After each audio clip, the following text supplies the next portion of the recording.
अच्छी बच्ची है, उनकी मैं सबकी बात एक सी नहीं कर रहा हूँ, वो अच्छी है, और जो गलत है वो गलत है, जो मार्केटों में घूम रही है, घर वालों ने बिल्कुल फ्री कर दिया उनको, हाथ में देखो देखो देखो ये क्या हुआ। आज हमारे उत्तराखंड में 6,735 लड़कियां 8 साल में काफिरा हो गया। लेकिन वही है जो कॉलेजों में पढ़ने वाली, जो कॉलेजों में लड़कों के साथ में गैर मुस्लिमों के साथ में खाने पीने और फ्रेंडशिप और बॉयफ्रेंड और पूरी घर वालों ने उनको छूट दे रखी। क्या अरे अल्लाह ताला ने मुझे बेटी दी है, मैं इल्म दीन सिखाऊंगा, अल्लाह की जात पे यकीन रखूंगा, तो मेरे रब ने अगर मेरी बच्ची को पैदा किया है तो इंशाल्लाह इसका जोड़ा भी पैदा किया होगा।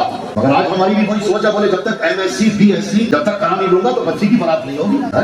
उसको नेकोकार बनाओ, बच्ची नेकोकार बन जाए, कुरान की आमिला बन जाए, यानी इल्म भी कुरान का हो और अमल भी हो, सजदे भी हो, तिलावत भी हो, जिक्र अस्कार भी हो, सब्र भी हो, शुक्र भी हो, अल्लाह के नबी पे दुरूद और सलाम भी हो, सारी दुनिया सोती हो, और वो मुसल्ला बिछा के अगर दुआ करते अल्लाह की कसम अपना भी काम हो जाएगा, पूरे घर के अंदर खैर बरकतों का नुज़ूल भी हो जाएगा। क्योंकि मोमिन का हथियार तो दुआ है। दुआ अब ये दुआ ही ना हो रही है क्यों? कि मेरी बहन ने 11 दिन से नमाज नहीं पढ़ी, किसी ने 18 दिन से नहीं पढ़ी। सरकार की बारगाह में कुछ औरतें आई थी, कहने लगी या रसूल अल्लाह हमारे लिए, तो आका ने फरमाया औरतों तुम फितरी तौर पे तुम्हारी फितरत है, तुम जल्दी उठ जाती हो, सुबह मॉर्निंग में जल्दी उठ जाती हो। कहा उठने के बाद में तुम्हारा यही रहता है कि झाड़ू ही कोठरी दल्लान आंगन में सफाई करना शुरू कर दी।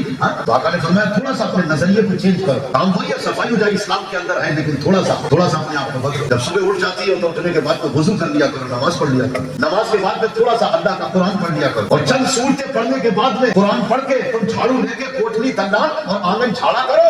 आका फरमाते हैं जो सूरतें तुम्हें कुरान की याद है मुंह जबानी को पढ़ती रहा। पीर साहब हमारे बड़े पीर साहब गौसे आज़म, उनकी वालदा तकरीबन 17-18 पारों की हाफिज़ा। जब उनका बच्चा पेट से बाहर आया और जब वो लेके गई मदरसे में तो इमाम साहब ने कहा पढ़ो बेटे अब्दुल कादिर वुजू करो और पढ़ो बेटे औज़ु बिल्लाह बिस्मिल्लाह। तो आपने जब बिस्मिल्लाह शुरू करी तो 18 पारे कुरान के पढ़ दिए, सुभान अल्लाह।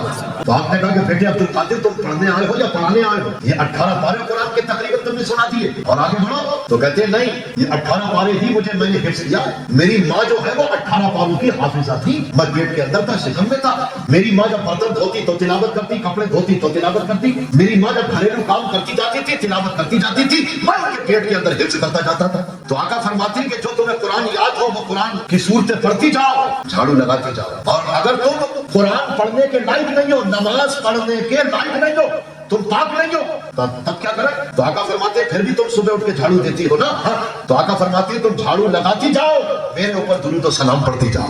और तूने क्या, हम अगर ऐसा करें तो हमें क्या मिलेगा? तो आका फरमाते हैं क्या मिलेगा? अरे जब तू अपने मकान घर में जब तू झाड़ू देके फारिग हो जाएगी तो अल्लाह ताला तुझे खाना काबा में, हरम शरीफ में झाड़ू देने का सबब अता फरमा देगा।